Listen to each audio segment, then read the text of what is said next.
Hello everyone. Hi. Okay. First of all, I'd like to thank everyone for spending your Saturday evening with us. Thank you so much. And then I also like to thank our tetamu khas, Mr. Ganesha, and and the whole team. Basically, Sakina, the team leader. They are they are the one who actually make this happen. So thank you so much. So, okay, before we begin, I think maybe it would be nice to have like some ice breaking lah. So, we will just ask you guys a couple of questions just to understand basically like what do you understand about energy, what do you understand about what is going on in our energy sector in Malaysia particularly. So, yeah, I guess we'll start with the question.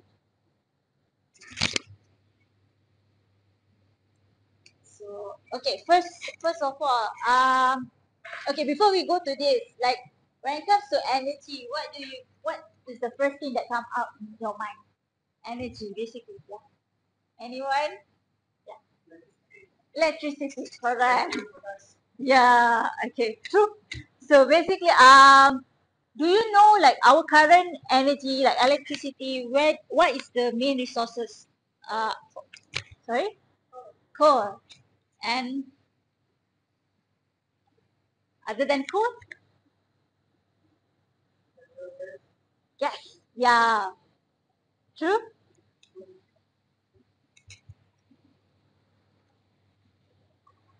So do you know that there are any of the government plan in regards to our energy sector currently? Oh, okay, okay. Do you know like any of the government? No. Anyone? No. Oh, okay. The NEDI. Okay. Energy transition plan. Okay. So from that table, anyone? I think it's not fair for me to say because I'm involved in this for a long time. So let everybody else have the same. Okay. So they are the two. Any other government plan? Hey, you don't brief. Anything.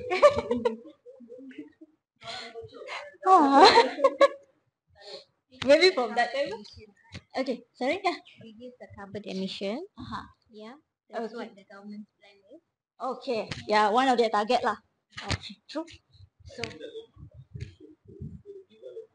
renewable energy, okay, yeah. That's lah. Maybe, yeah, okay. Yeah. So when it comes to renewable energy, what do you think? What is renewable energy? Like maybe these two. Renewable energy is energy that you get from sources that you can always find. That is like abundant. Yeah, that is abundant. Sustainable. Environmental friendly.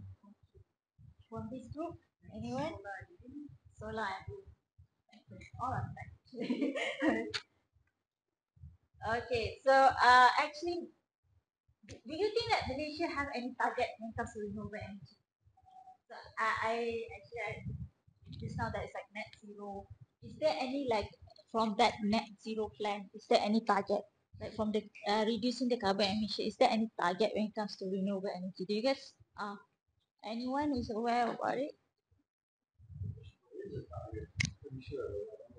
Probably 50, 55, Okay, 50-50 by 2050. All right. Anyone from this group? Maybe the other two? Not sure. Not sure. Okay. All right. So similarly, like from the target, I think like maybe this question was asked just now as well on the policy. So I think yeah, we can skip. Yeah, okay. So we will actually talk further on that part. But if anyone knows about the government policy when it comes to energy transition, maybe you guys can share with us first. Is there anyone? Or maybe we can talk about it later. Yeah. Yeah. After, I mean, like I said just now, I've been involved in these issues, so it's not fair for me to keep mentioning this Okay. until you have given your output. Yeah. Listen to the speakers. Oh, Shortly, definitely. alright. So, okay, this is a more like a on ground kind of question. Do you think like okay, basically we can agree that the government have a policy and plan when it comes to energy transition. So, as an individual or community, do you think how is the best way for us to participate in this energy transition? Anyone? Maybe to bring peace. Through Greenpeace. Good answer. Yeah. So anyone else? No. Okay. So yeah, okay. Now we are gonna go a little bit more further on what is this energy transition is about, what kind of policy do we have, and like basically what are the things that as an individual we can actually participate in the energy transition. So welcome, I'd like to welcome Mr. Ganesha. Thanks further. Okay, thank you very much. The reason why we want to have the questions early on is just to understand the background of people over here, whether you all are already energy experts like our friend over here, or whether you all are new to energy, right? So it's good to see there's a good mix of you all. So to come back to the answer just now, yes, we do have a transition plan, but it is not a goal. It's something that is not fixed. So what the government says is we're going to hit net zero earliest by 2050. So that can be 2100. So there's not a definitive target yet. So what the goal is, or what we are planning to do in terms of install capacity, by 2050 to have 70% of renewable energy. So it's a large jump from where we are right now. We have got plus minus, we are planning to hit 25% by 2030, 2025. So it's not too long away if you look at it. And hitting 70% by 2050 is more than achievable because it's installed capacity. And coming back to the earlier question in terms of what renewable energy do we have in Malaysia, the most obvious one is solar, right? We get sunshine throughout the whole day, 4 good solid hours. Provided that it doesn't rain, you're actually producing a lot of electricity. Second, we have got hydro. Large hydro, we know what the controversies are. I don't want to touch on that, but we have potential for small hydro, especially for community base where they don't have access to electricity. Or you could develop that to integrate it to the grid, provided that we have interconnection. Third one is biomass, and the fourth one is biogas. Very, very small. Largely, we can't extend it or have it commercialized yet because the off-taker for the raw material is very high. For biogas and biomass, we normally sell it to Japan at a better price compared to what feed-in tariff that we are getting at the moment. Unfortunately, this is what's happening. So this is the goal for 2050, 70% install capacity by 2050. Okay, next. So if you look at this, You mentioned biomass when you send overseas. Do you have any statistics of that? Because the last I know is those who are using alternative purposes of biomass, for example, for pelletizing and so on, have all closed shop. very, very, very good question. So there are two ways of looking at it, right? You're looking at from base of the raw material itself. What they're doing is they're pelletizing and they're selling it. There are still companies which are doing it. Not all of them have closed, but the larger companies tend to sustain. So the smaller companies, so if you look at it, there's post-COVID and before COVID. Post-COVID, it was all good. But when COVID hit, the smaller companies couldn't sustain because you can't sell. So they tend to close shop. But the ones who are still doing it are still running. And the off-taker is largely Japan and Korea because their FIT rate for biomass and biogas is higher. And biogas, on the other hand, we have got our own issues, largely because they are making a lot of profit from palm oil. So they don't see the need to go into biogas. But the advantage that we have right now, as in what the government is moving forward, is they're actually going towards the ammonia. So the law on where your carbon abatement. Apart from that, we have this thing called ammonia abatement, where we are not supposed to release ammonia because we understand how bad it is in terms of the environment. So they're capturing it and then they're flaring it. What they're doing is they're capturing the amount of ammonia and switching it methane and converting into carbon dioxide instead. So the lesser of two evils, but you actually consider the whole supply chain, you can actually produce electricity. So you capture your methane, fire it up, produce carbon dioxide, but you are injecting the electricity into the grid. What we are trying to say is, you're already producing the carbon dioxide. If it's a closed loop, you can actually process your carbon dioxide, which is not being considered at the moment. What they're doing in terms of carbon dioxide or CCUS is for oil and gas. And a lot of things could be said about that. We can have a separate discussion on another day if you all are interested. So, but coming back to the topic, the reason why we cannot develop biomass and biogas at raw material stage is being sold at a higher price compared to what FIT is giving out.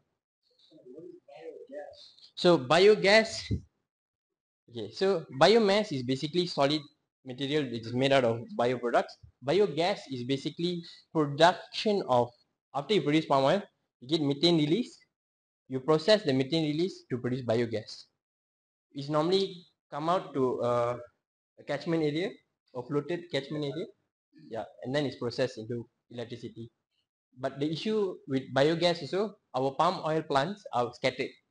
Some of them don't have access to large amount of injection points. I think Mr. Lal could explain a bit more about that. Because we don't have the additional access, we can't actually supply. And our grid was built one way. It's not a dual way. So it's only been created to supply. It's not created to accept electricity. So that's one of the issues that we have in Malaysia. So we have to develop our facilities along with the transition. So it's good that we are transitioning towards renewable energy, right? But we have to develop our available grid along with the transition. So if you look at it right now, this is where we are in 2023. As you can see, the 4%, 1%, and 41%. If you take a closer look, the 4% is renewable energy, 1% is coal, but this is from your TPES, total primary energy source. So your final consumption, what you're consuming. But if you look at it in 2040, 20% from coal, 20% from renewable energy, 46% from natural gas, and 31% from crude oil. Fast forward to 2050, the goal would be the 5% that you see on top is from hydrogen.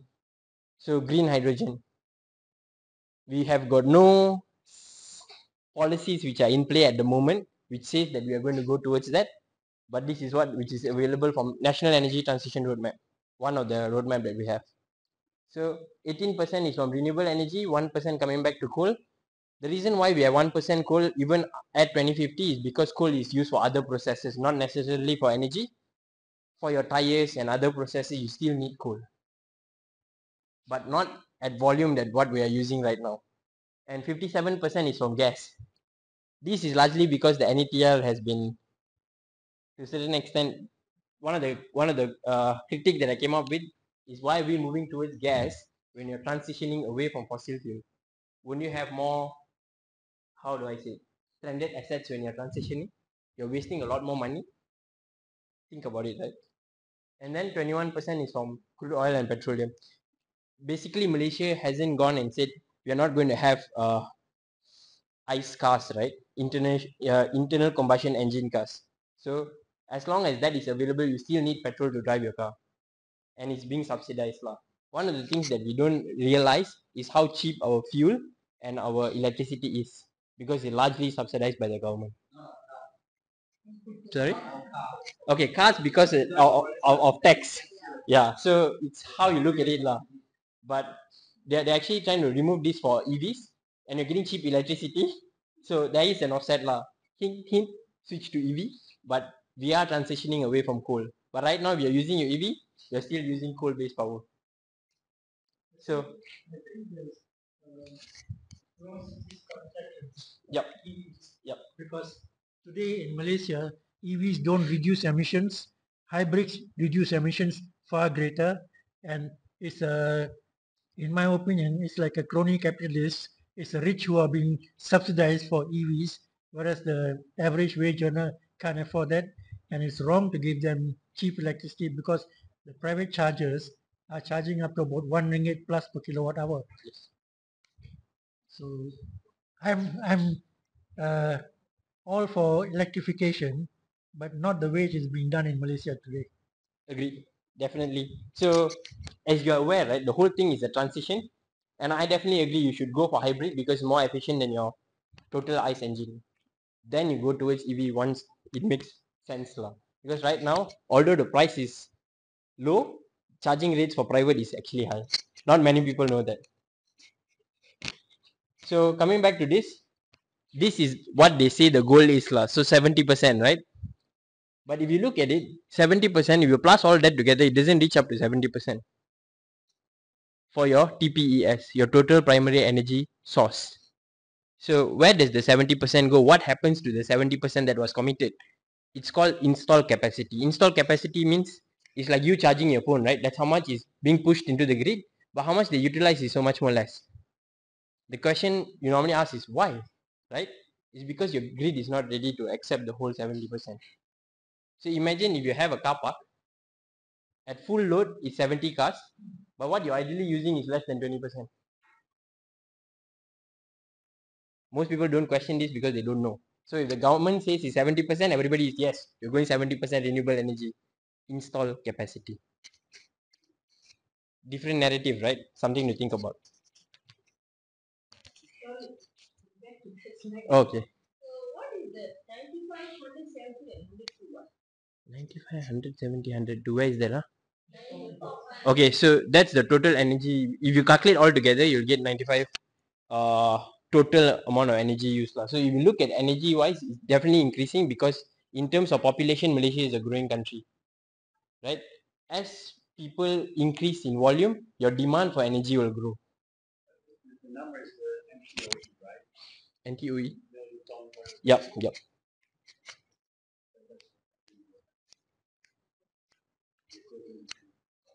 Okay. Equivalent. Million million ton, MTOE, equivalent of oil barrel. oil. Equivalent is not exactly oil, it's how you measure, right? So normally you're all fossil based industries, so the only way that you compare is how much of barrels of oil you're using. In trading, people will understand a little bit more easier lah. But to make it easy for you to understand, if I'm using X amount of energy, how do you calculate that? Is how much of barrels of oil that I'm consuming. So that's easier for you to understand in layman terms. Yeah. Energy is becoming a commodity. So, but then 95, then 170, then 102. It's like Okay, one of the things that we don't talk about enough is energy efficiency lah. So if you look at it, Malaysia has got this low carbon nation aspiration, which you can look up. So I don't agree with it so much.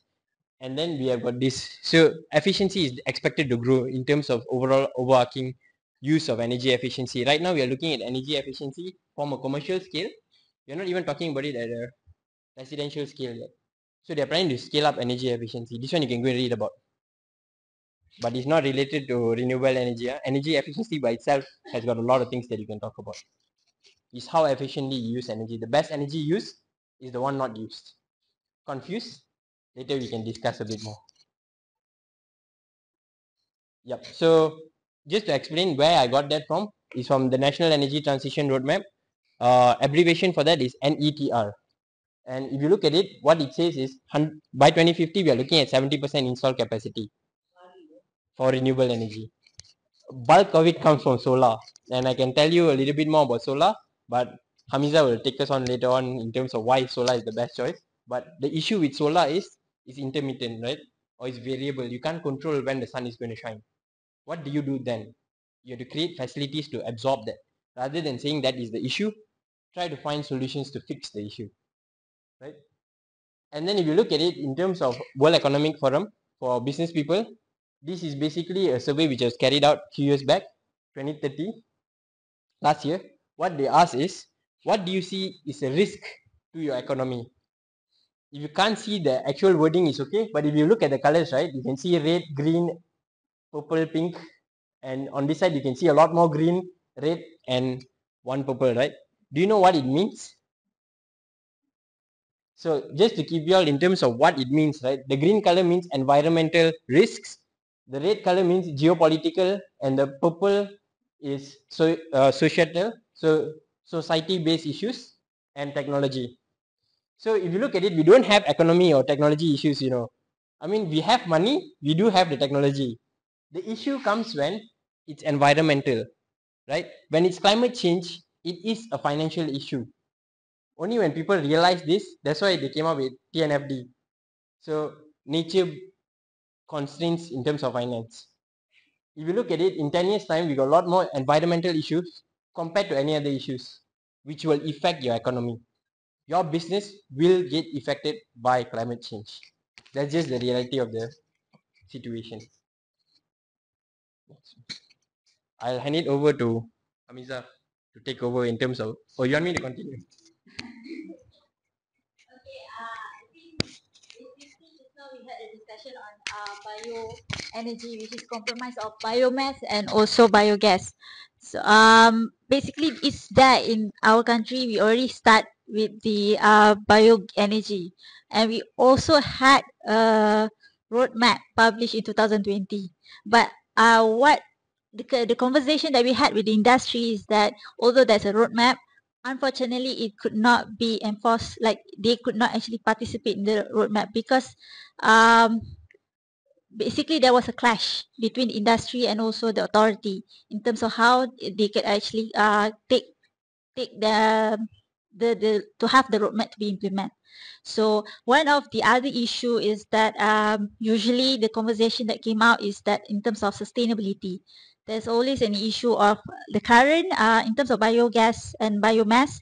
The current usage is usually off grid. So there is no any initiative yet to make it into like a on grid.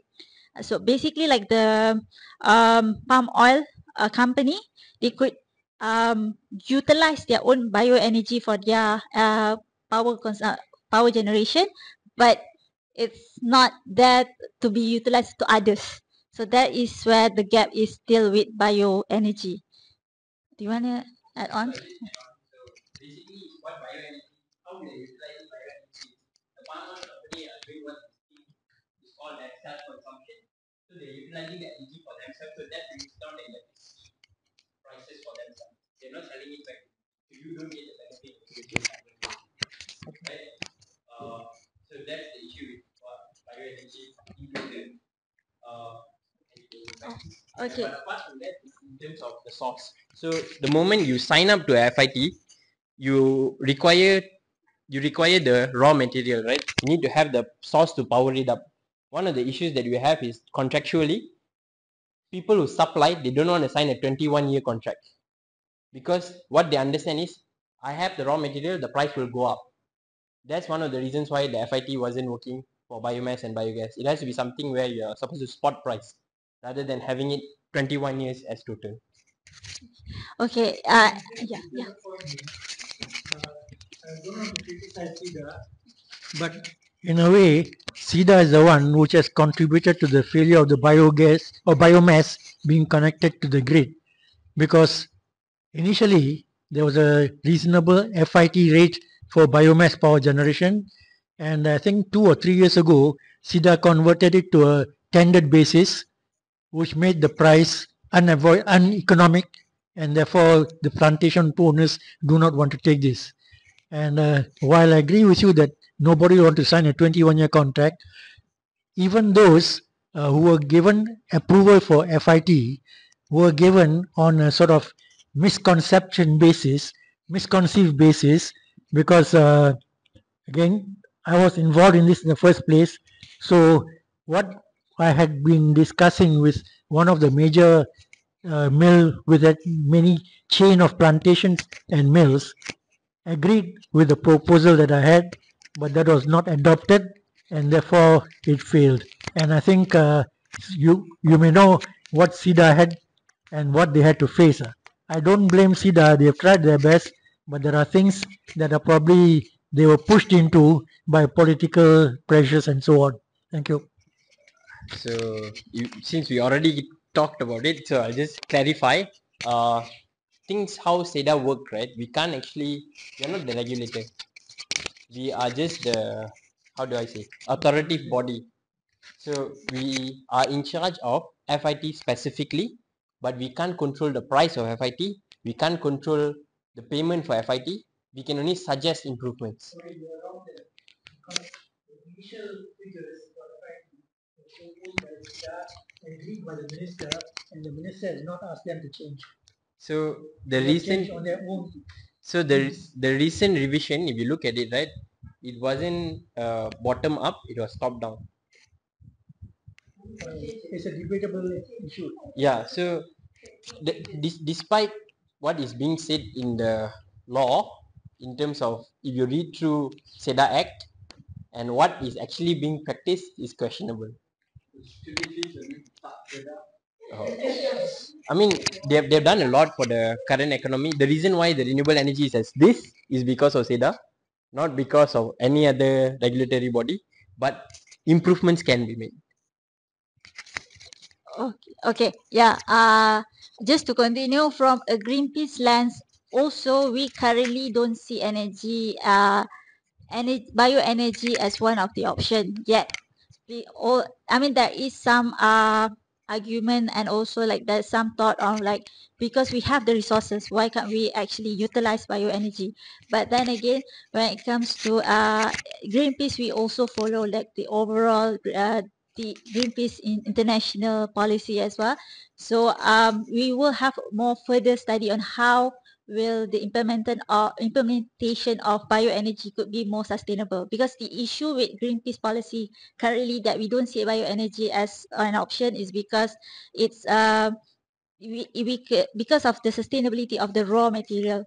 So basically, like for example, the palm oil, if we are using it from the empty fruit bunch, we will definitely need more of that resources, and that will create more of the palm oil estate, and we might use the land, or we need to like have a deforestation and stuff. So that's why it's something that we still need to look into in Malaysia context. In Malaysia context, is it other than solar, is it a good option for bioenergy? Yeah. So I think this is pretty obvious, like large where it comes to large ammonia hydro. So for Greenpeace, we don't consider large hydro as one of the option, or one of the basically like the option for energy transition, because it involves deforestation. It will require a big piece of land, and that will create it has a basically it has a big environment impact. So that's why we don't consider large hydro, but we do consider mini hydro, because usually mini hydro it's been built in for like in a flow like a river, existing river, so it doesn't require other kind of construction, like uh it doesn't have an environment impact in that sense. Yeah. So yeah, now we come to like solar energy, which is something that basically like what a Greenpeace see this as the best option for Malaysia when it comes to energy transition. So we did a study in 2022, 2023. We did a study on, is the solar energy a feasible option when it comes to energy transition for Malaysia? And we discovered that when it comes to environment impact, it has the lesser environment impact, and also it's a mature technology itself. So Malaysia has basically like we already have implementation of solar energy since 2011, and we have we have introduced two programs, which is FIT and NEM. So NEM is basically like an improvisation of FIT when it comes to for the program itself, for the management of the program itself. But still, I mean, there's a lot of point to be debate when it comes to the existing government program, which is NEM 3.0. So yeah, I think so. Where we are going towards our campaign is that we are looking into rooftop solar in particularly, because solar farm and also floating solar, there is a bit when it comes to the implementation, like rooftop solar, we can utilize the existing facilities, like any kind of rooftop that we have, we can actually have a rooftop implement to it, and this could actually have a big chunk of reducing our dependency towards fossil fuel. So, but when it comes to solar farm, there's also like a argument whether like it's if it's in the agriculture land, will actually cause issue later for the food security, because we need the agriculture land to have the agriculture activity, so that we have a good and basically like we don't really touch on the food issue. And then for the floating solar as well, we need more environmental assessment before to have the project being done. So recently I think there's an issue whether like they said that when it comes to floating solar, it should be on stagnant water. There should not be a marine life under it.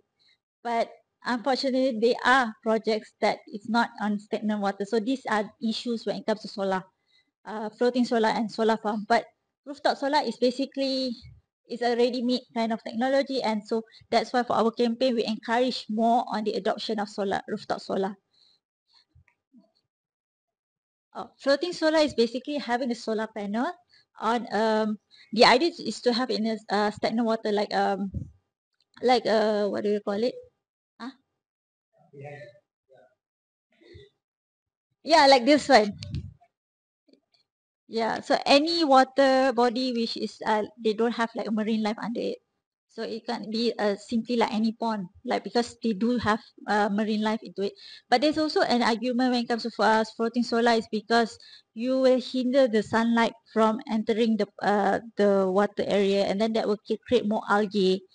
So like there's an argument like, oh, actually we can use the algae to have like a bioenergy and stuff. So that requires more discussion, and like yeah, that could create another kind of discussion basically. So yeah.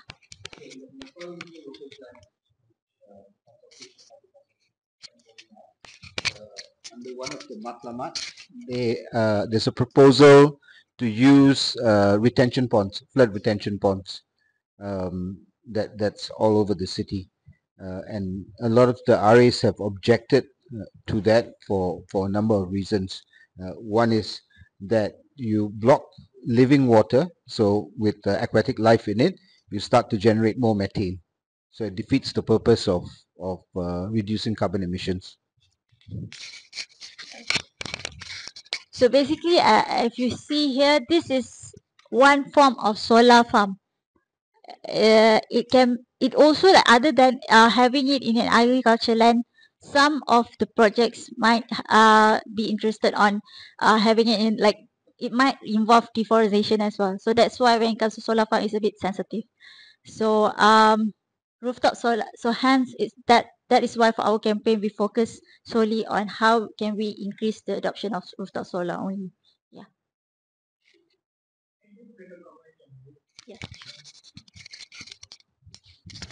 I think when people talk of floating solar, it's utilizing only a small portion of the water surface for the floating solar, not like in retention ponds, and the politicians tend to disband the retention bonds for development. So it is not really useful in that respect. Now, rooftop solar, let's look at it in Malaysia.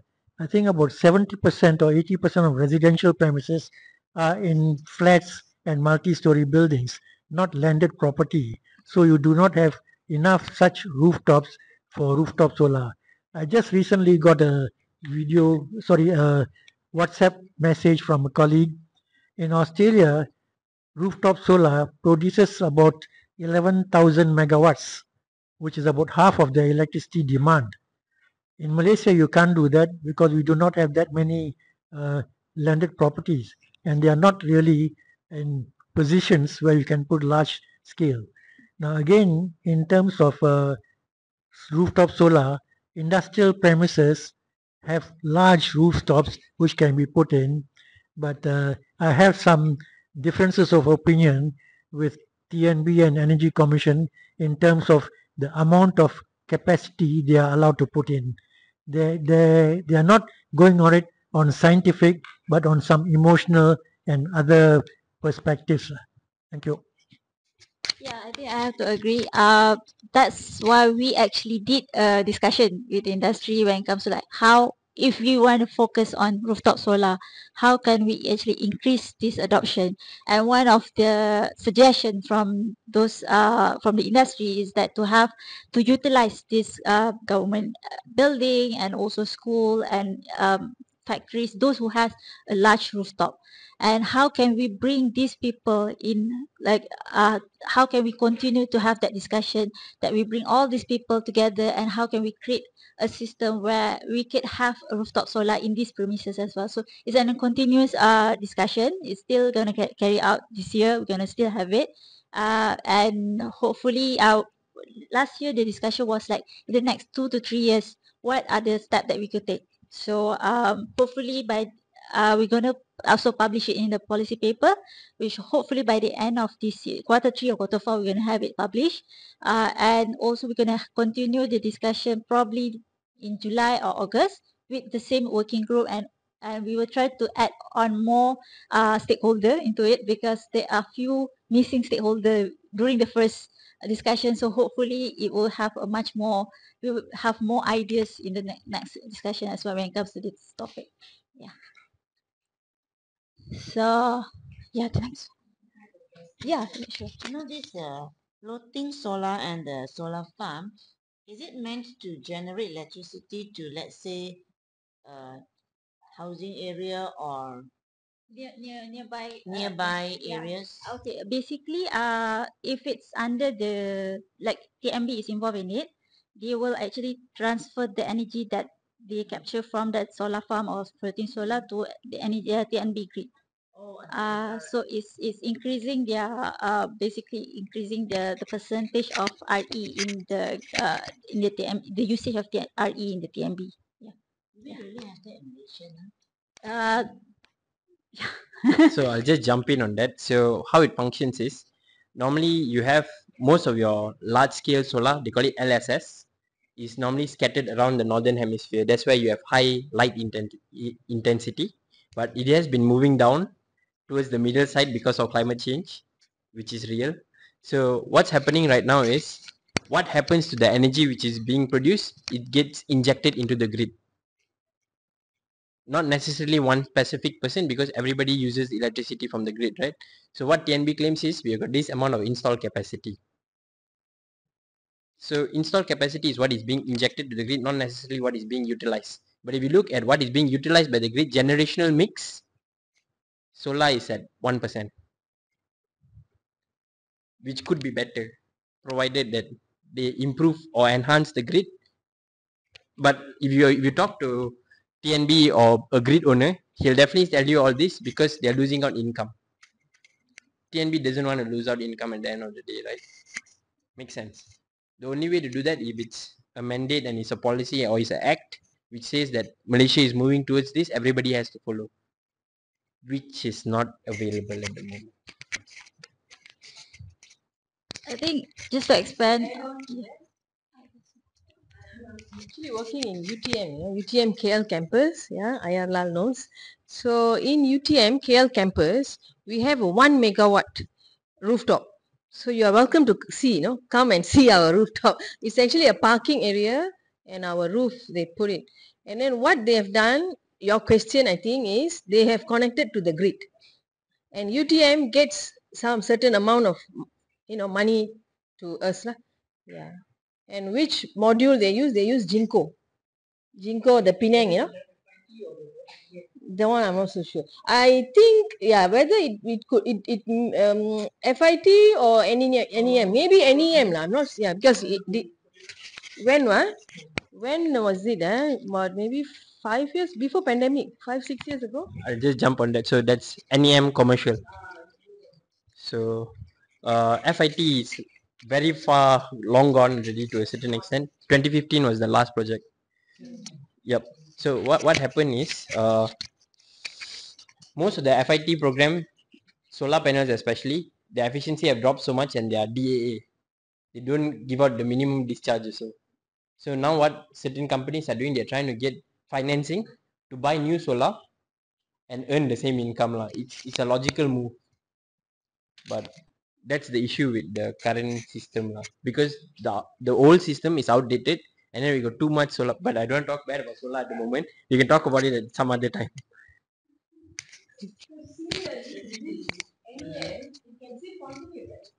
Nope. Technically, standards, international standards that SIDA imposed for photovoltaics was that the manufacturer's guarantee for periods of 20 years or 25 years, then they will still generate 70% of the energy.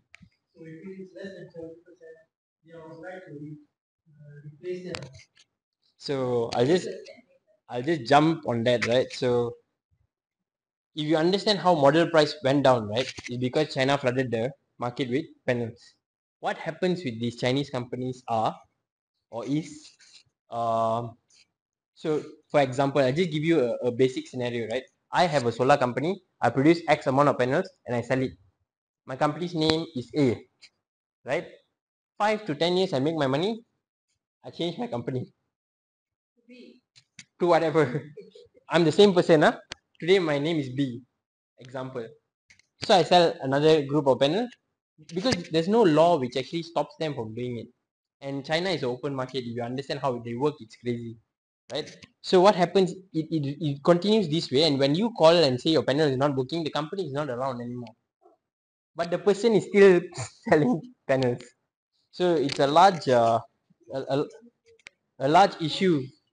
Yeah. So if you look at it, it's much more bigger. But technologically, solar has been improving year on year. So if you are a manufacturer, your outlay is hundreds of millions. That's the reason why Malaysia specifically, we don't have our national PV. We have outside companies coming into Malaysia to open up because it's cheaper cost and all of us can speak English. Good label. So that's the issue. Not to say anything wrong. Yeah. So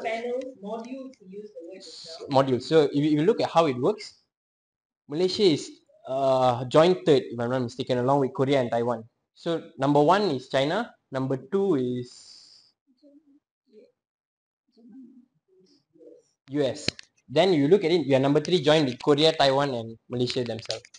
So large amount of manufacturing, but it's not our own panels. Most of the companies are China companies, and there's one. Whether they are Chinese, Japanese, or whatever, Yes. the companies are obliged to do this because that is the guarantee. Yep. According to the standards, Yep. the MS 137. I agree.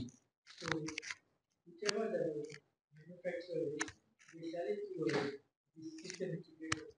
System integrator will go between to get the replacement. Yep. I know one of my friends in this industry has replaced some for some of his clients. And for one of his clients, he recommended this, I can replace it for you, but if you buy new ones and replace it, you will increase your generation. Production. Definitely. Because in terms of efficiency, we have gone up so far, and per panel, we're actually producing a lot more compared to what we used to. So definitely, it's a business case. Yeah, just to expand on that, I mean, like, the discussion also is trying to, in terms of supply chain, how could we actually make, localize the manufacturing, and also how can we incorporate things like, recycling the solar panel so that we can avoid issues like solar waste in the next 20 years. So we have that kind of conversation going on, and how can we also amend the current RE Act, which is only if when it comes to solar, is applicable for the FIT program. It's not applicable yet for the NEM. And we are also trying to have the discussion like how can we incorporate things like having the right for the solar user, like enhance the right for the solar user. So this kind of thing could make solar more attractive to people. So people will be more confident in terms of taking solar by themselves. So yeah, those kind of things we are discussing in the discussion later on as well. So okay, so basically these are the limitations that we found from the scoping research that we did earlier, and then we had a discussion with the industry.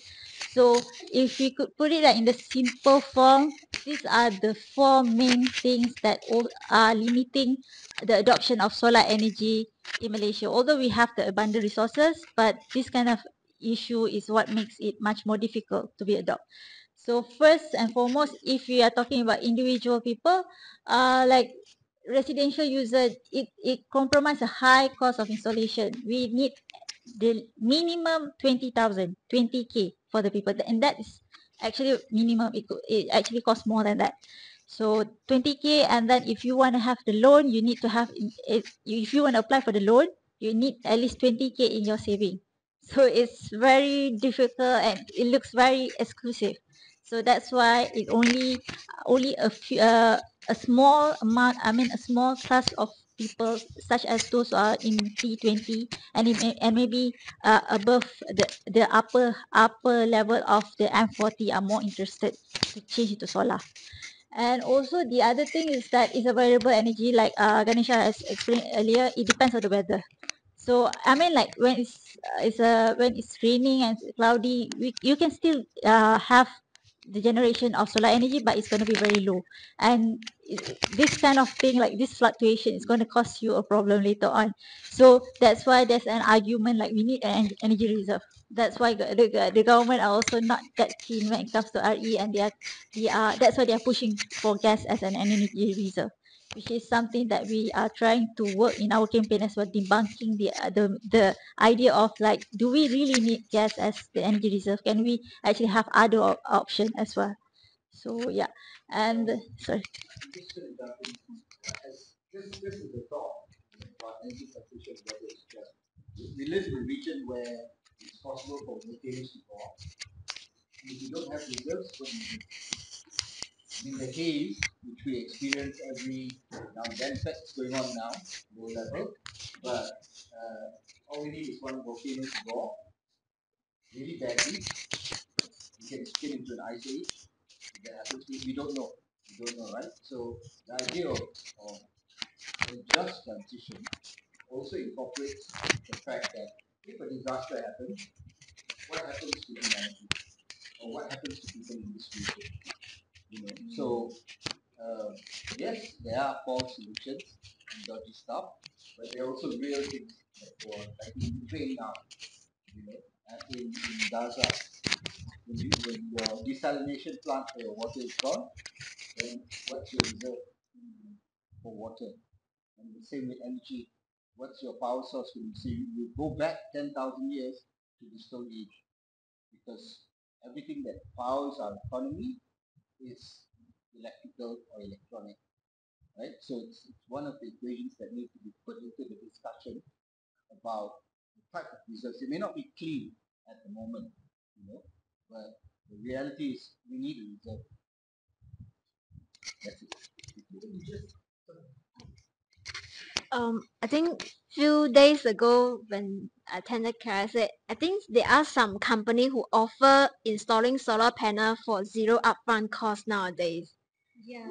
So yeah, okay. Yeah, I think I will discuss on that part as well. Yeah. I think in this kind of presentations, perhaps you should remove this question of high capital cost because it is no longer so. When I started on an MBI PV project, capital cost was 31,000 ringgit per kilowatt. Today it is about 4,000 or even less per kilowatt. So we should remove that frustrating issue because it's miscommunication to the general public who may not be aware of it. The other point about no tax allowance for individual users is correct because tax allowance is only for the uh, commercial entities, and tax allowance for individuals is, even if it was available, will only be for the rich who pay tax, not for the medium or B40 who don't pay tax anyway. So that tax and benefit is useless. In fact, that's one of the things I was fighting when I was in MBIPV, not to give tax allowances because it would only benefit the rich who can afford to go without those allowances. This, I mean, I'm a bloody socialist. One other thing, recently we found out one of the solar companies in Malaysia, it's worth it if you use 350 ringgit or more. Yeah, that's another thing. Yeah. Then it's worth the investment over 8-year period because that's how long they want to sign up for. In my case, I use way less than that. Actually, it's justified when your electricity block goes to 50 cents per kilowatt hours, which means about 300 kilowatt hours a month, which is less than 100 ringgit per month. Okay, yeah. I In mean, fact, one university professor met me at telling science, and he said he was unwilling to consider because he was not sure whether it was just viable enough. So I gave him a simple calculation, and he said, "Oh, with your clarification, I'm going to contact my EV supplier to do it straight away because the vendors sometimes give wrong information which is to their advantage but not to the client. So that could bring another discussion actually, Well, because if you are having discussion, yeah, I'm willing to come in as a sort of a pro bono yeah. advisor. Because like, okay, for example, for the idea of zero I mean zero upfront cost, we actually asked them as well, like, is it possible for them to have adopt this kind of thing? And then they said they are concerned about, like, because of their operation costs, like they have to make sure that they have because if they give a zero upfront cost, it will affect them later on. So some companies who are able to do that is because they are being backed up with a much more larger corporation. Yeah, so that's the thing, that's the, yeah, so that's the reason, because they have a strong backup. Yeah. Some of the banks are giving virtually zero interest loans for repayment within 6 months. As far as we know, most of the loans are, I mean, like, you can take loans for that, but like if it's like a zero interest. I heard Maybank Uh-huh. has a zero interest, 6 months repayment, zero interest loan. CIMB and Maybank, this was from last year, where they're piloting climate under the climate finance Yeah. market, where they give out zero interest loans for specific projects. So you have to make sure that you complete the loan within 6 months. Payback is That's also another thing to argue about. Yeah. for many people it's an attractive Yeah, option. yeah. I mean, it can actually capture a group of people, but then, yeah, if you are talking in general, it's going to be difficult for basically for like a medium 40, like somewhere in the medium or the lower medium 40, it will be difficult. Yeah, so that's why when initially in the discussion we are thinking of, like, how can we increase the adoption in B40 and earlier on. But then when we had that discussion, we understand that it's, we don't have to capture the B40 first. Like, let's how can we capture the M40, like the M40 group. And that, and also from the discussion we say that in order to let's not focus much on the residential user yet, but how can we increase the adoption of solar panel in other premises like schools, factories, government buildings, and also basically like business complex. So how can we utilize these premises and have but this will have in terms of increasing the RE dependency in the grid system. So this is one thing that we discussed in that particular discussion. And yeah, I mean, Kennedy, you bring out that actually you need at least 350 and above if your electricity bill is above than that, then it will be benefit for the payback period. But if it's lower than that, you will not save much actually. Correct. If you are using more than 300 kilowatt hours a month, it is worth paying for. No, 350 ringgit. Not ringgit. Ah. 300 kilowatt hours a month will justify installation of solar PV. I thought it was ringgit. So Yeah. for this particular company, they say 350 million, not kilowatt hours. Because it doesn't make I sense. think if you check the calculations, you know they are bullshitting you.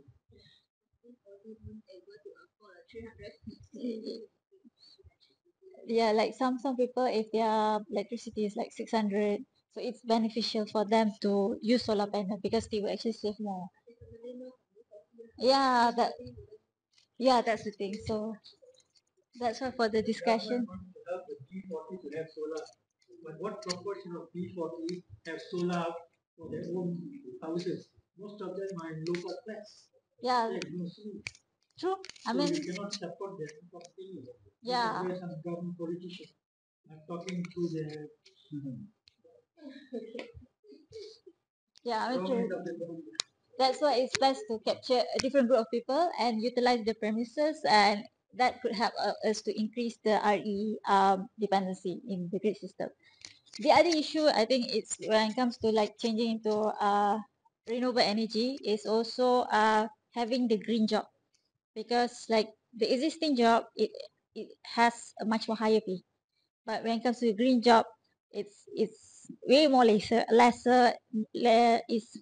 interesting, and it involved in the well-being of the family itself. So this kind of point have been also been argued when it comes to like why can't we just transition towards RE? Like why do we still need to depend on certain, for example, like gas? Like why do we need still to depend on the gas? So yeah. So I guess okay. This brings us to the last point, which is energy efficiency. This is something that we could adopt readily, like by everyone. It comes to like from you are from any group, like any economic group, B40, M40, T20, everyone could actually adopt this. And also in the NETR, although there are some points that we don't agree about when it comes to like what Ganesha explained, install capacity and also TPES, and when it comes to Greenpeace, there is some argument in terms of like false solution as well, like CCS is we don't really see it as a solution, we see it as a false solution, and also we also see like hydrogen.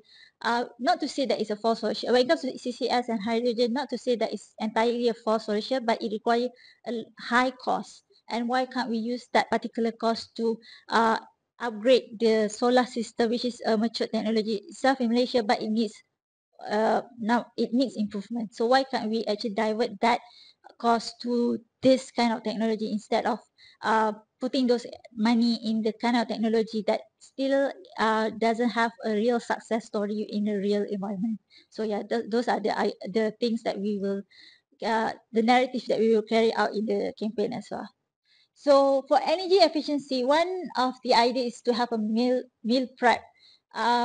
Basically, it will reduce your energy consumption because you don't use that particular energy appliance regularly. You use it one time in a week or like twice in a week.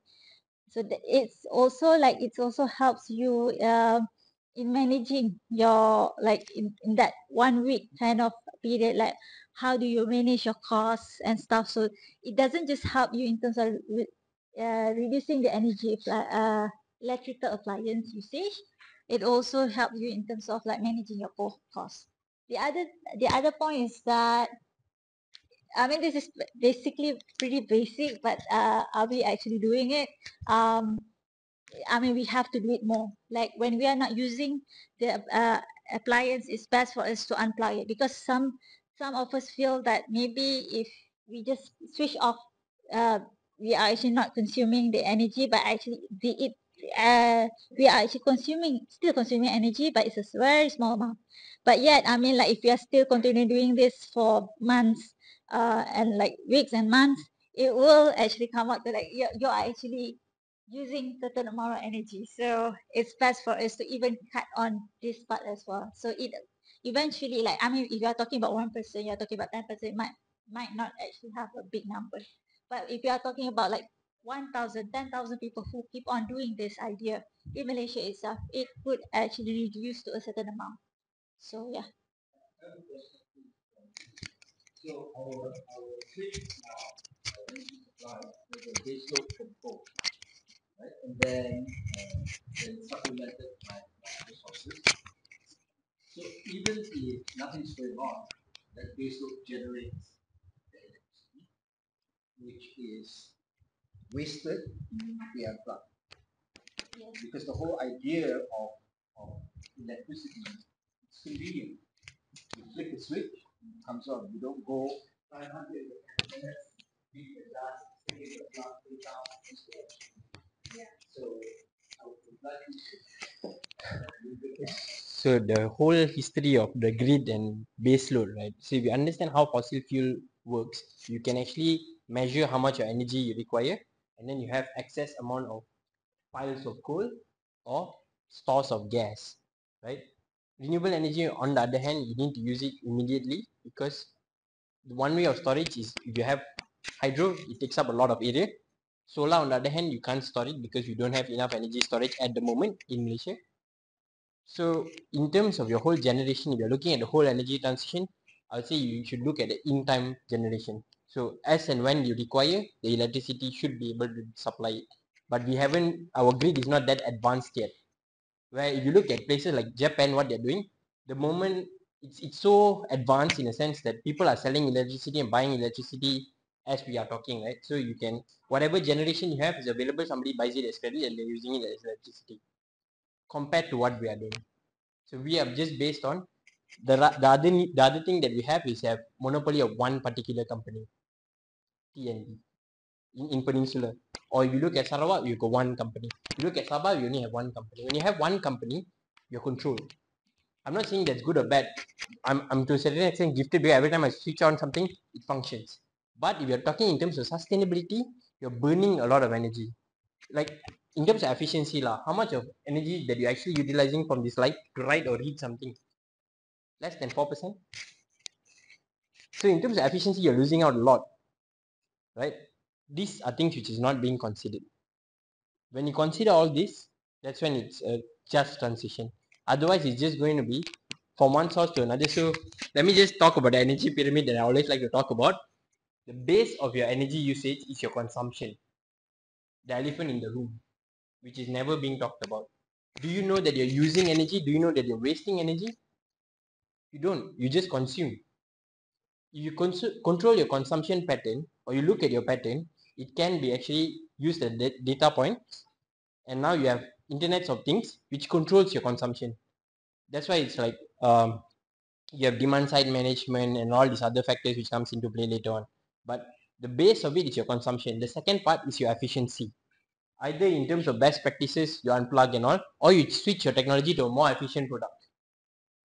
And then there are rebates available currently at the moment called the SAVE program, savings achieved via energy efficiency. So you buy a more efficient product. Yes, it is expensive as an outlay, but you're saving immediately as you consume. Your bill drastically reduces. The star that you see is not the branding star, it's your efficiency star. So the more efficient it is your 5-star product or a 4-star product. And then it reduces and your price gets cheaper. But you're consuming more to use the particular product. That's being not talked about enough.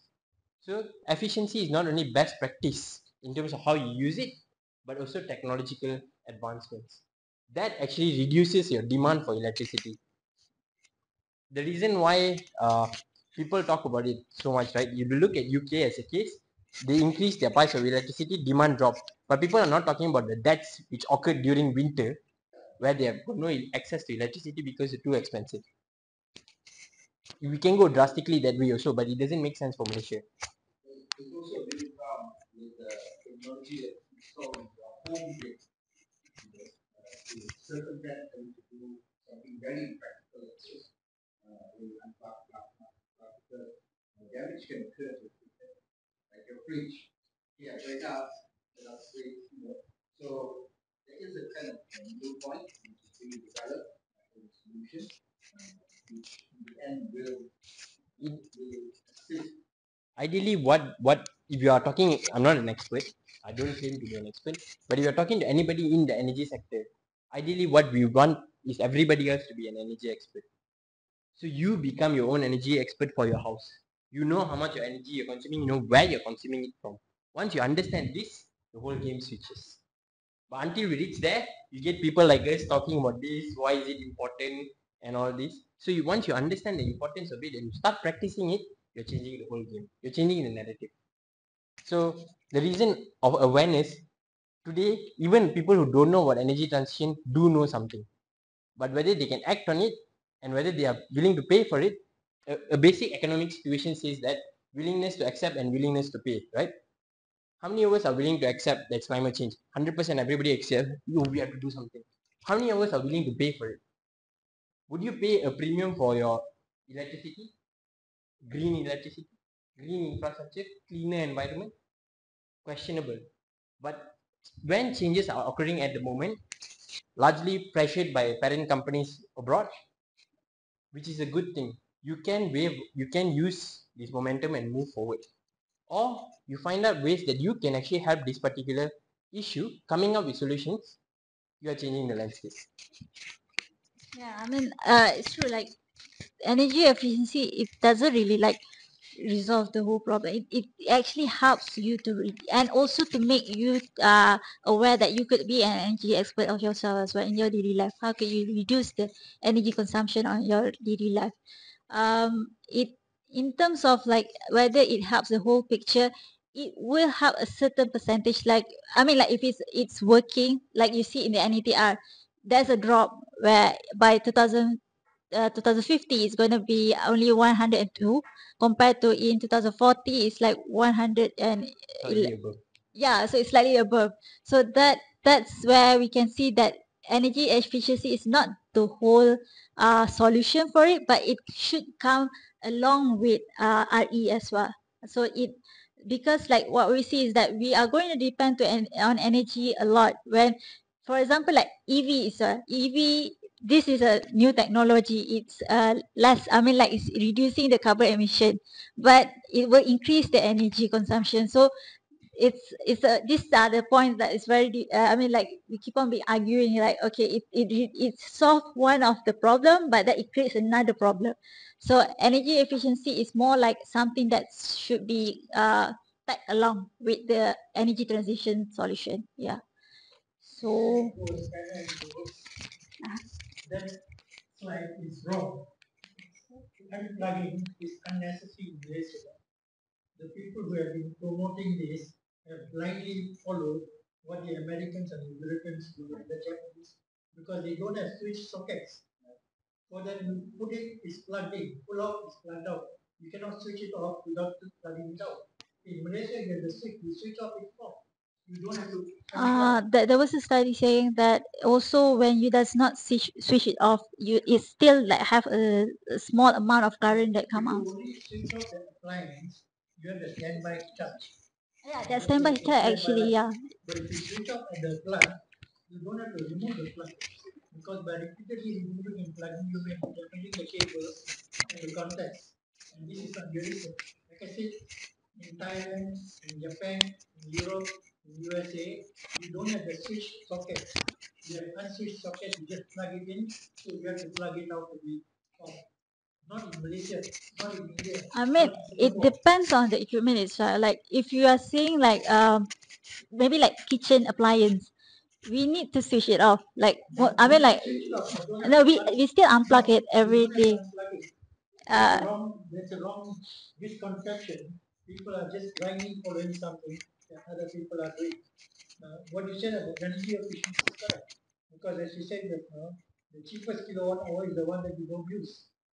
And in this respect, the ministry has made a big boo-boo by allowing SAFE to give grants on 4-star.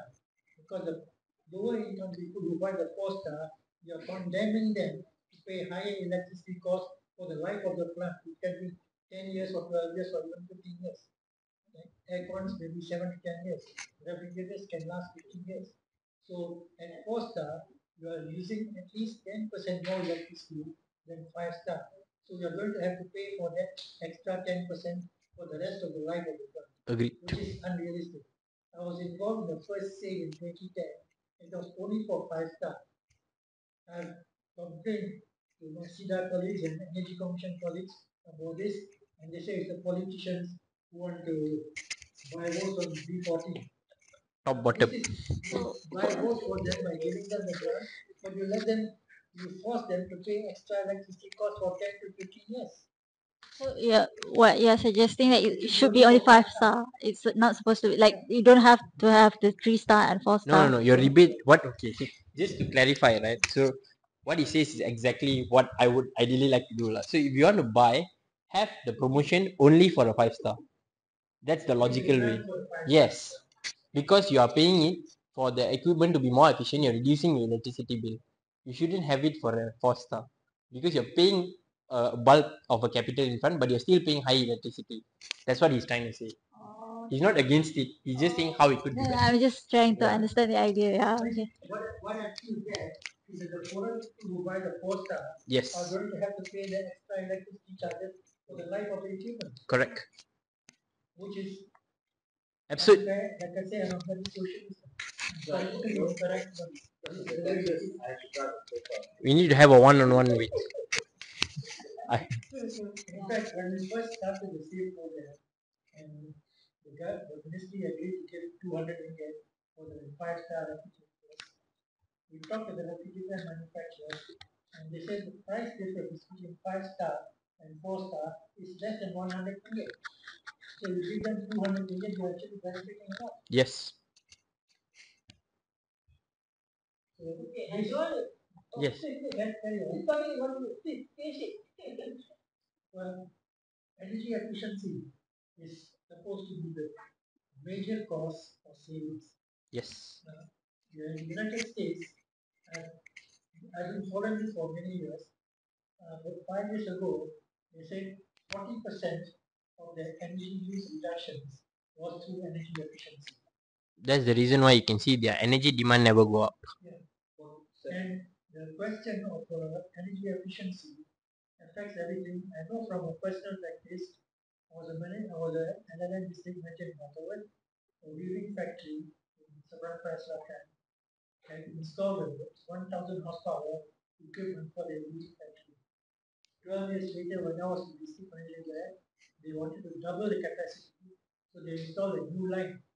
Instead of 1,000 horsepower, it was only 750 horsepower because of technological improvement, energy efficiency. Correct.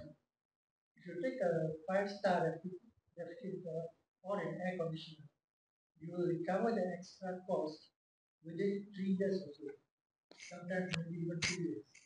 If you look at the 5-star, say, air conditioner, a 5-star 1 horsepower air conditioner will use about 1,600 to 1,700 kilowatt hours a year.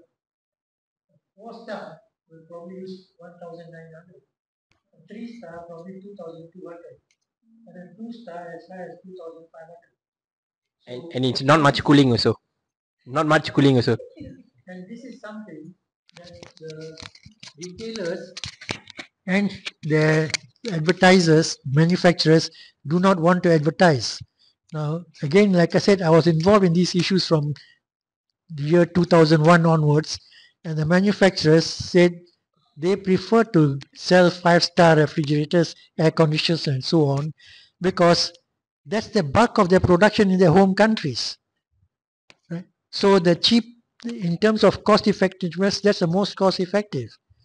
And retailers are obviously or probably getting higher rebates on the more expensive 5-star appliances than on the cheaper ones. But they promote cheaper ones because they feel that the lower income people cannot afford something higher. So they promote, okay, this is cheap, you can get it. And it's just no brainer. They don't want to use their brains to convince the people. Yeah. By the way, if I do a self promotion here, Yes. I've Please been do. contributing in articles to a magazine, environmental magazine called H Green. I don't know if any of you have heard of it.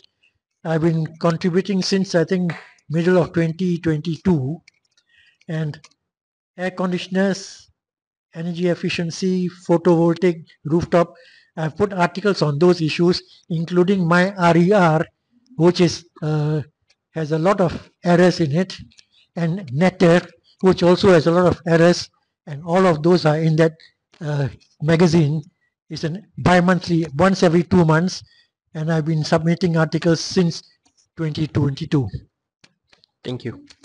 Thank you so much for that. I don't want to go there.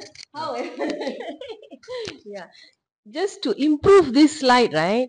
The best way, I just give a suggestion, energy efficiency. We all talk about, yeah. It's more of a human behavior. Yes. You are trying to show the plug and all. It's more of a human behavior. I think I'm reading, what you're trying to say, right? So I would suggest that rather than that, yeah, maybe other, but that has to be removed, lah. That must be removed. Why? Because he said something about refrigerated, refrigeration, please do not do that. That is, on the other hand, you are losing out your energy. Don't do Yes, that, right? 24 So hours.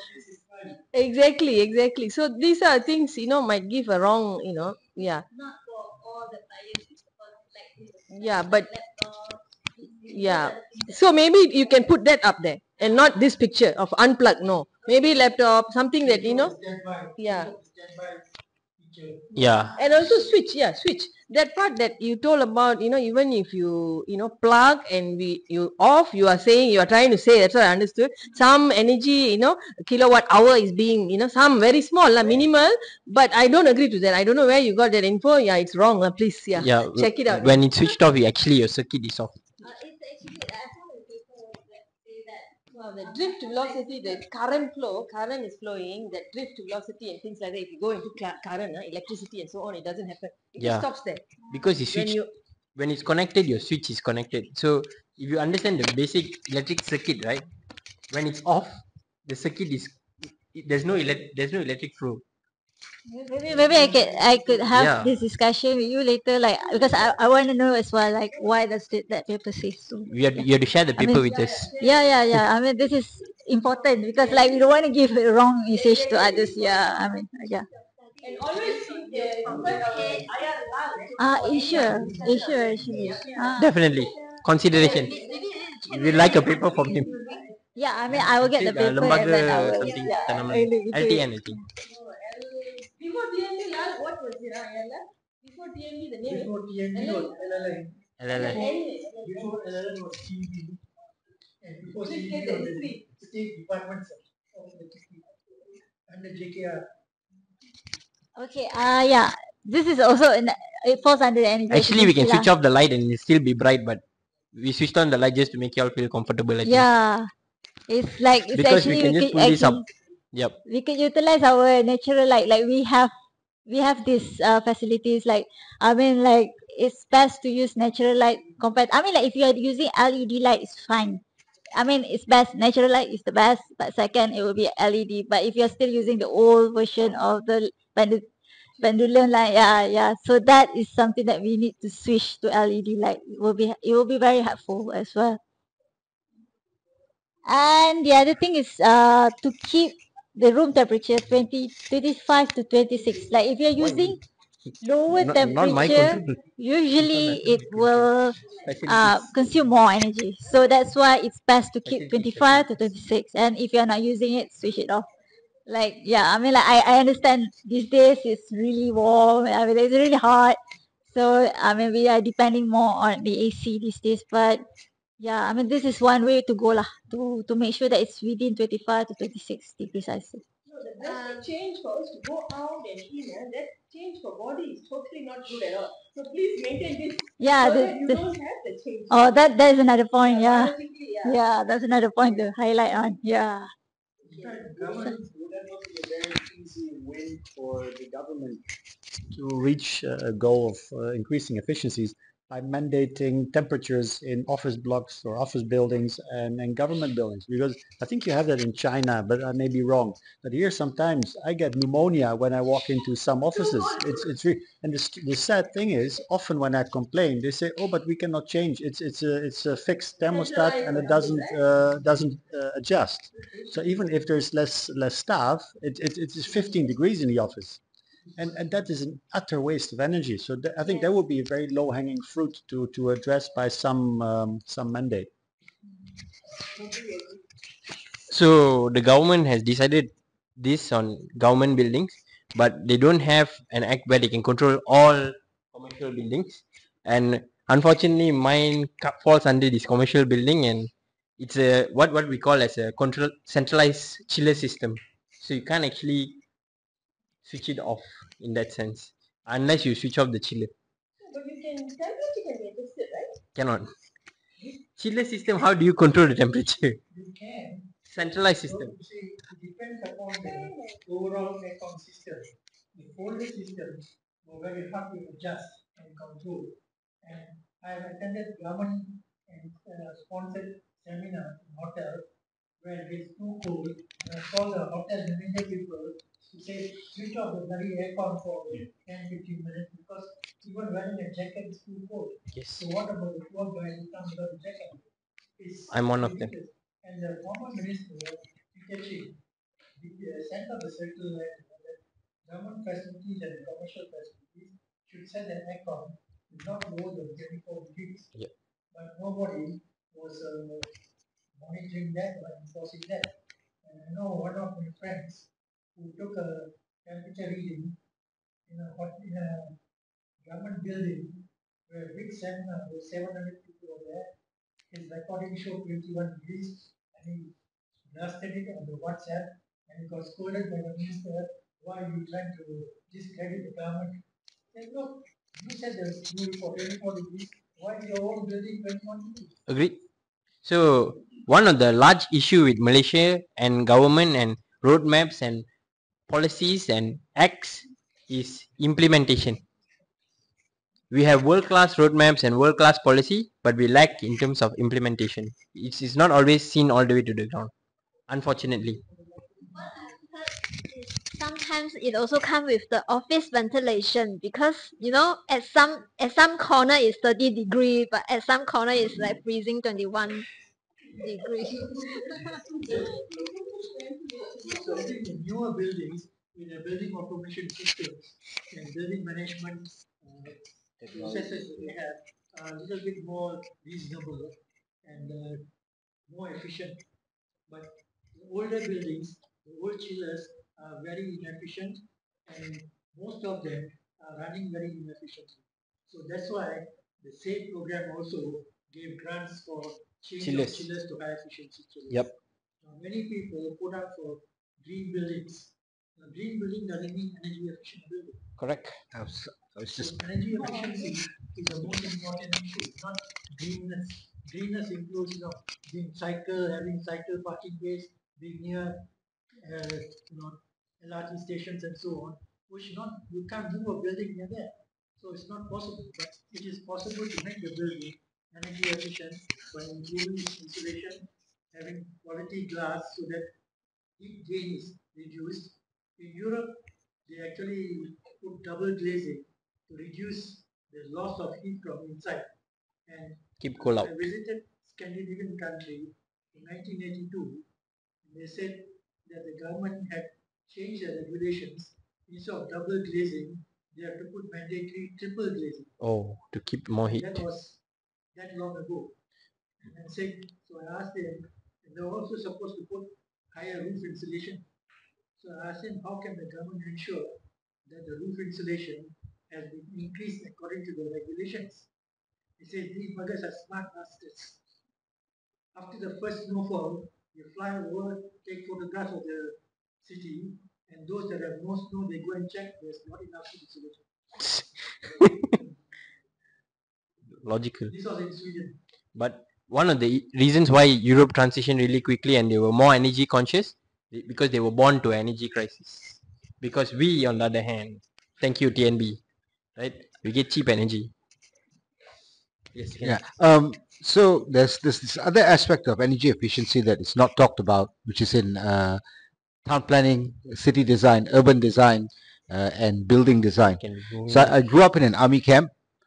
The design at that time meant that maybe 5 times a year we would have to use the fan at night.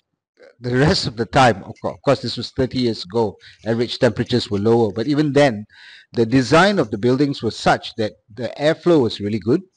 And so there was no need to use even fans, Even today, if we improve our ventilation, we don't need aircon. Correct. Correct. So currently I live in a house which is very poorly designed. It's a heat sink. They should use this design for Europe. Then, it will work for them. And in Australia, it's not common for people to have fans in the house. Enough Considering the summers are insane, but it's people usually use stand fans. We're quite used to using ceiling fans, right? But I got 1 foot here, 1 foot there. So my place in Sydney doesn't have a ceiling fan. You have to use and a lot of units, except for the newer houses, and then also insulation, something that we don't do here. We just put a brick wall, sand brick, cement the damn thing up, paint it, and then you just sit there and bake. So this aspect has not been looked into, about designing cities in a way that the average temperatures are cooler. So this is one thing that I think should be added to the mix. So in terms of built environment, that's another thing that we can talk about. One of the issues with efficiency that they are actually addressing right now after so many years is retrofitting. I'm sure IR has more points about that, but what they're doing right now after so many years They're actually considering retrofitting of material. But I don't know whether it's been pushed through and whether it went through or not. But when I was there, they were talking about it. So if you are talking about smart cities, I mean, ideally, you would want a city to be walkable, right? For that, you need to have trees. Do we have enough trees in our cities, which is questionable, right? So the next thing is, what trees gives you is shading, and when you're walking through, it's not too hot. What Singapore is doing on the other hand, they're planting trees to make it easier for people to walk through the cities. And what they did right now, where they consider they can't plant trees. Have you all been to the mama where it sprays out water during the fan, right? So they have that throughout the whole city, where it's spraying out with water. Of course, their water loss might be higher, but it makes the city walkable. So a lot of things that we can consider in terms of technological improvements. But as human beings, even in transportation, right? If our public transportation is so much more better, I'm sure people in Shalam also would like to use public transport. But there's no accessibility, right? That's your first mile and your final mile. But a lot of things to be considered. So if you're talking about town planning, definitely one of the number one things that you should consider. But even to your house also, your orientation, understanding where the wind flow is, understanding a lot of other factors. Yes.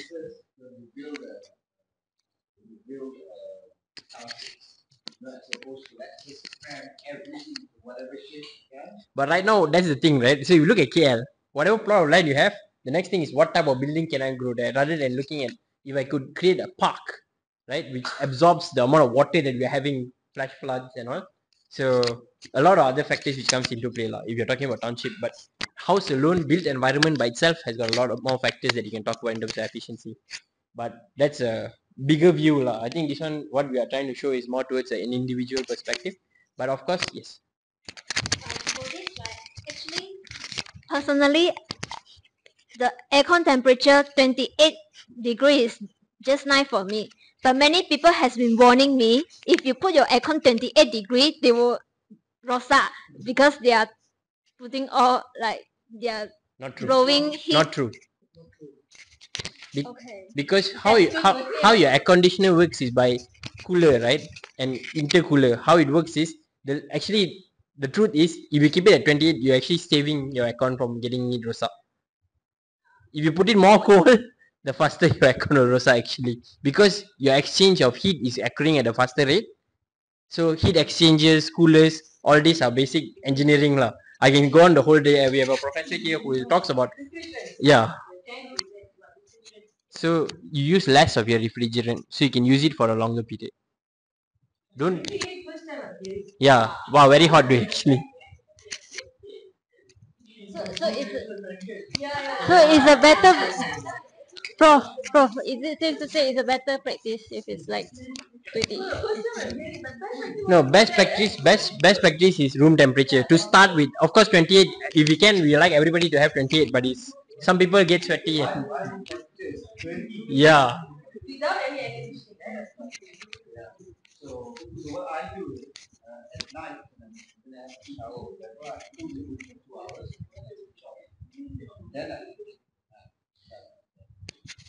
So I did a study on this.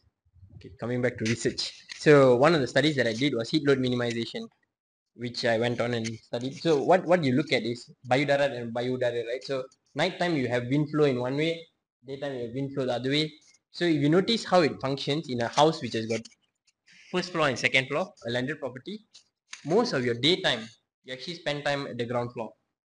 You can think about it as I'm talking through, right? And during the night time, you probably go upstairs to sleep. That's where your room is. Do you know why is it as such? Think about it, right? When you go up during daytime, because of your roof is exposed to a lot of heat, it's actually hotter upstairs. That's the reason why you spend most of your time downstairs. But during the night time, the ground is actually releasing heat. I don't know whether you lie down on the floor during night, it's actually hot. That's the reason why you move up, because it's cooler. The same concept, you have a ventilation, you actually reduce your amount of heat. Ventilation. One of the people who was in construction industry gave very good advice. Don't open your windows between about 8:39 in the morning until about 7, 8 o'clock in the evening. So when you ask him why, he said by 8:39 outside air is already Hotter. warmer than your door. Yes. And say why not until 8 o'clock? I said after 8 o'clock, mosquitoes will come out will eat anymore, so you won't have mosquitoes coming to the house. Yes. So if you keep your windows open from night till the morning, but keep them closed in the daytime, you reduce heat coming in. You probably, if you want to try it yourself, I found it myself. In the morning when I go out to take my newspaper, outside is too late. That's about 8:30. In the afternoon, lunchtime, if I want to go out anywhere, you go out of the house without aircon on. You go out of the house, it's like walking into an oven because it's so hot. So to get the outside air coming in the afternoon, your house is going to be stuck. So you should keep that doors and windows closed in the daytime, open and then to get the Correct. Yeah, when you talk about I 30, 40 years ago, outside Indian countries, I was talking 3 or 4 degrees cooler than now. okay. I have question when it comes to that facts, right? Just to understand it better, like we are encouraged to use natural light. And also natural light. I mean, like that. Not necessarily we need to open the window, but we can still utilize the natural light. But how different is like when we are not opening the window and we still have that heat come. I mean, like even though we are having the light, still heat are coming in. So, like yeah, Double glazing lah. double glazing is the way to go lah. Yeah lah. Oh, you So you increase your thickness lah. That's the only solution. Transfer. transfer lah. Transfer is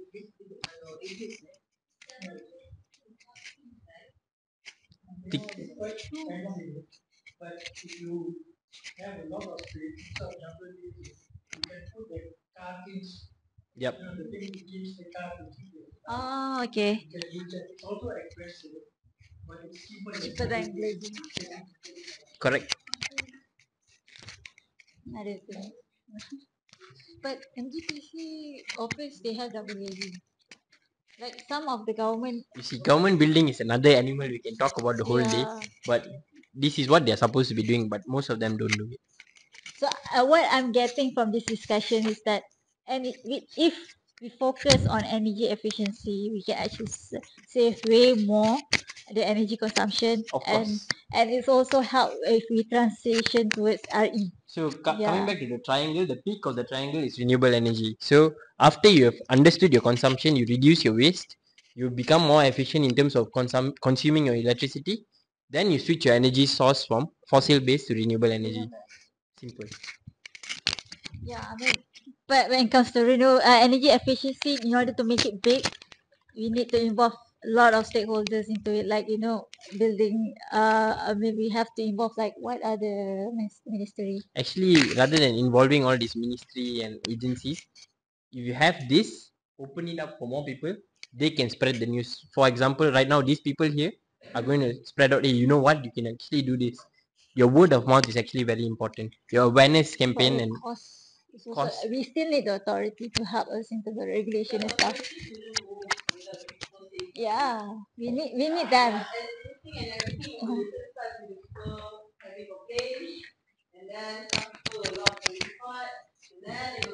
so in terms of how Malaysia functions, right? If you look at the whole scenario, we actually built for businesses. If you understand how we work, the reason why our pay is so low, wink wink, is because businesses can thrive. The reason why certain tax is cheaper for higher income is because business can thrive, right? You come here for ease of business, right? We are attracting funds to come into Malaysia, but not necessarily helping Malaysians. So how often do you see a bottom-up approach? How often do you go and see a YB and actually say, hey, you know what? Why don't you talk about energy efficiency?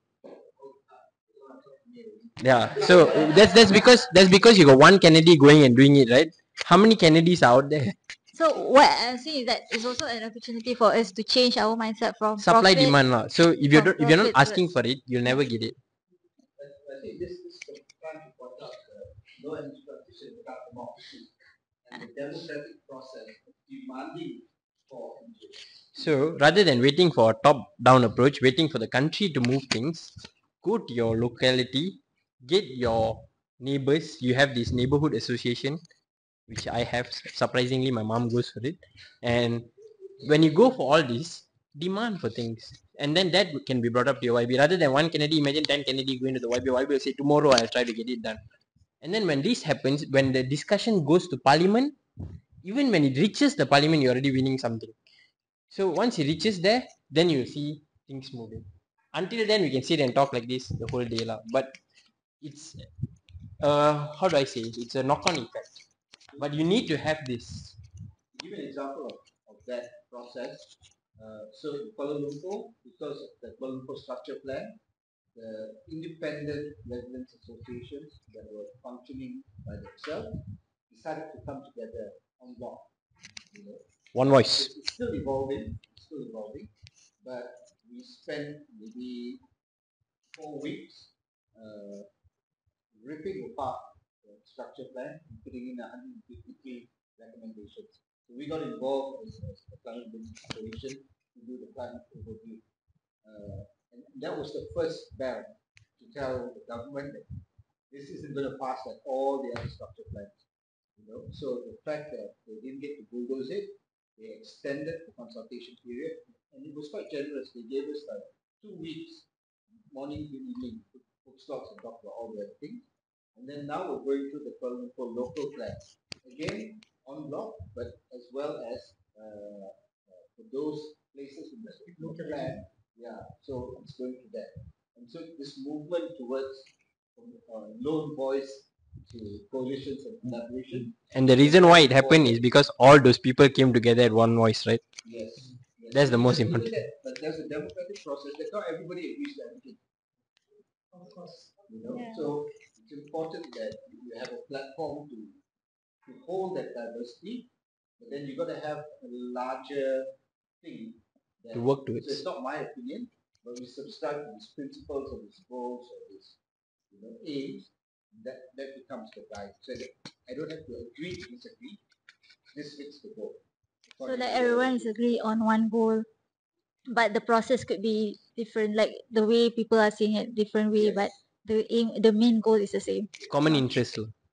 That's the start of negotiation actually. You find common goals. And in this process for Kuala Lumpur, there are 11 MPs, only one being the opposition.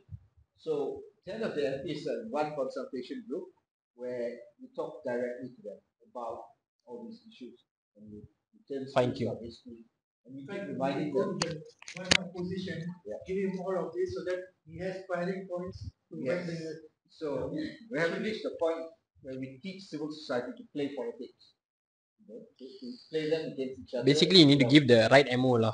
Yeah. The problem is the points right now is very sad to listen to. Yes. So, but it does make a difference. You know, it does make a difference. people But power. you need to build it. You need to build it. That's the thing lah. That's why they say build your community. Greenpeace. We need Bersih for energy. Yeah. I think it's high time to have it. Yeah, yeah. Hamiza will be the face of the movement. You already have the baju, so like, yeah, we can start. Because because another thing is like when we talk about energy issue, people don't relate it to the environment issue. People always see it as a two different entity, unfortunately. And also when the government are keep on giving a positive narrative, like we are still our carbon emitted are still very low. We still have high carbon sink. So that which actually is not true. We already faced the climate crisis itself. Like we are, I mean, like those areas which is earlier on which you don't have flood, we are getting flood because of the also development projects as well. So it's I hope Greenpeace can take this up.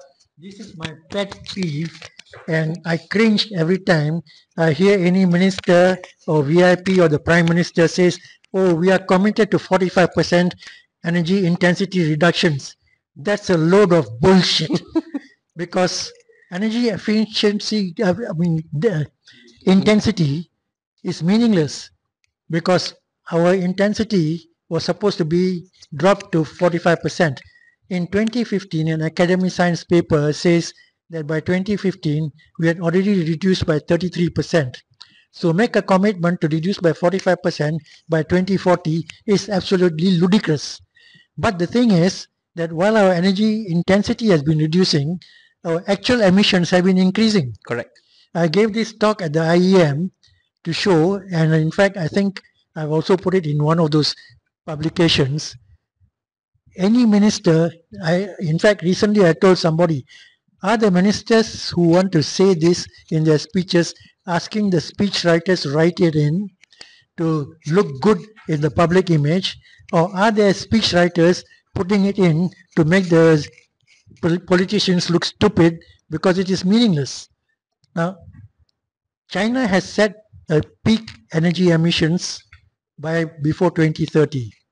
What have we got? Nothing. If I remember the numbers correctly, I think about 10 or 15 years ago, our emissions are about 7.2 kilograms per, per capita.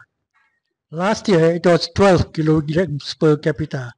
So what's the big deal about intensity reduction when your actual emissions have gone up by almost 40%?